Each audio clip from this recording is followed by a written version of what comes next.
So in our last lesson, we talked about what functions in general are. And in this lesson, we're going to move into talking about the one specific type of function that we'll be working on this whole unit, which is linear functions. To start, we're just going to look at what it looks like to solve and graph. And our learning targets are, I can determine if a coordinate point is a solution to a two-variable equation. And given one coordinate, I can determine its pair from an equation. So we are starting with this equation, y equals negative 2x plus 6. And I give you a whole bunch of coordinate points right here. And I'm asking you to determine which of these coordinate points belong to the equation. And how do you know? So if you have two coordinate points, that is an x and a y, and you have an equation with a y in it and an x in it, the best way to decide if a coordinate point belongs to that equation is to plug it in. So for this, I'm going to start with A, and I could say, well, if my y is 10, equals negative 2, my coefficient is negative 2, replace my variable with negative 1, plus 6, and then simplify. Okay, when it's all simplified out, 10 does not equal 8, so that is not a coordinate point. And then you just keep testing. Let's try B. So we got 0 equals negative 2 times 3 plus 6. 0 equals negative 6 plus 6, and hurrah, 0 equals 0, so B is a solution. Which process of elimination means C is not, because if you input a 3 and you get a 0 output, that automatically means that you cannot then input a 3 and get a negative 1 output. Let's try D.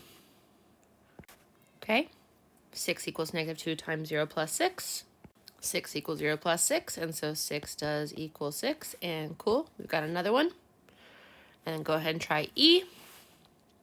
Okay, 4 equals negative 2 times 5 plus 6.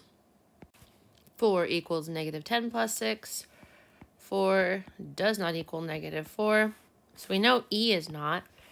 But here we go with F. When we input a 5 to this function E, what we got out was actually a negative 4.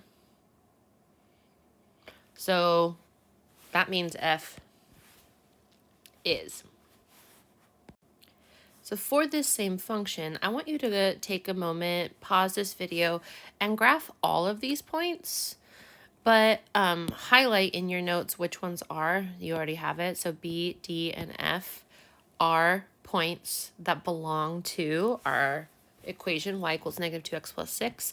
So maybe highlight those on your graph as well, and just see what you notice.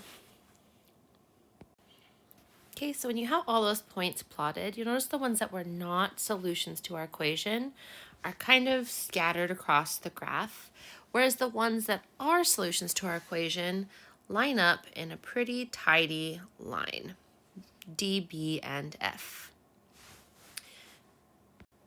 And that's because y equals negative 2x plus 6 is an example of a linear function.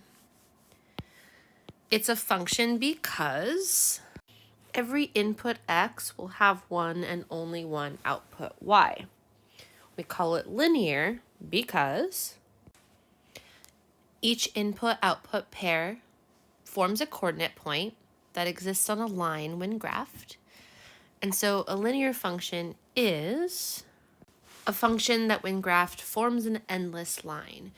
And so we could really pick any single point in all of existence, any number from negative infinity to positive infinity, and input it as x, and we will get a corresponding y. So when we graph these, we do connect the lines because there are an infinite number of points that belong to each linear function. So I want you to work a little bit more with this linear function, y equals negative 2x plus 6, using some more points. So I want you to try to fill in this table. If I give you an input of 2, what is your output y? If I give you an output of 8, what is your input of x? If I give you an input of negative 3, what's your output y? And if I give you an output of 7, what was your input x? make those coordinate points, and then put those coordinates on that exact same graph. Go ahead and pause, come back and check how you did.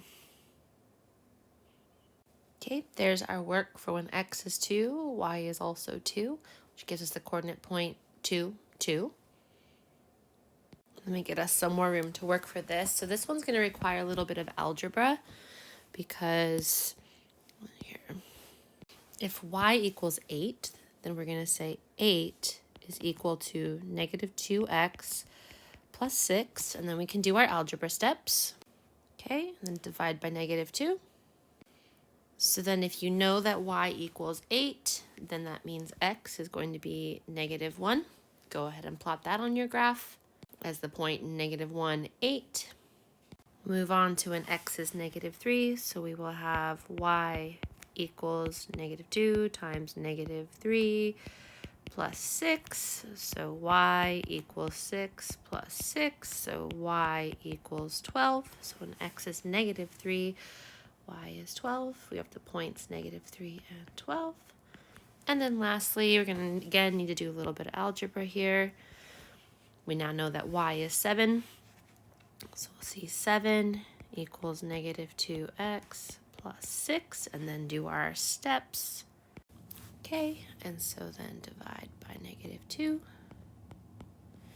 And that will tell us that x is equal to negative 0.5 or negative 1/2, whatever you want. And that is the point negative 0.5 and 7. All right, go ahead and get that all graphed up. Okay, and then let's try a different function. So your steps for graphing a linear function, if I don't give you any points, is you need to start with making an XY table. That can look really fancy like the one I give you here, or you can literally just make a little table. Here's your X's and here's your Y's, whatever you need. And you're going to start choosing some inputs. Because for linear functions, there are an infinite number of inputs and outputs. Again, that line is infinite. You can really pick anything you want, but because we'll be graphing these, it's best to choose x values that are somewhat close together. And you want to make sure to include negative and positive values for x. It's going to become increasingly important. What I usually do is I start with negative 2, negative 1, 0, 1, 2, and 3. Usually my favorite options. So once you calculate your points, you'll then scale your axis appropriately based on your data. So I usually don't scale my axis until I know what all of my coordinate points are going to be, because I want to know what scale I'm going to need for that x or that y axis. And then I go ahead and I graph it. So I want you to pause this work, try to find all of these points on your own, come back and see how you did. Okay, here's the work I came up with. Go ahead and compare yours to mine. And this is what I expect your work to look like. I expect to see a series of equations. Expect it to be fairly tidy. You'll notice my equal signs are somewhat lined up. You'll notice I show every single step up until I have something like y equals a number. Even if I know by heart that negative 4 plus 1 is negative 3, I still want you to show me very clearly what your answers are. And just make sure you have all your data points and everything. Okay, let's take a look at what that graph should look like. And since my y-axes never really leave the tens range, I'm going to go ahead and just scale everything by 1. Okay, so that's what your scale should look like. Okay, there's what your points should look like. And then remember, for this unit, we are always going to connect our dots because we are not just graphing those points, even though those are just the points we found. We are graphing an entire function. So as soon as we plop that line on there and you put arrows at the end of your lines, you are saying, again, that this entire function, y equals 2x plus 1, is going to live on this line somewhere. And those arrows at the end means it will go indefinitely. So we could put an input of 1000 in here, or negative 1000, and get a corresponding y that would eventually hit this exact line. Okay?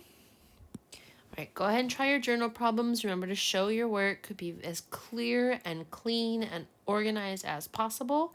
Let me know how I can help you as always, and best of luck.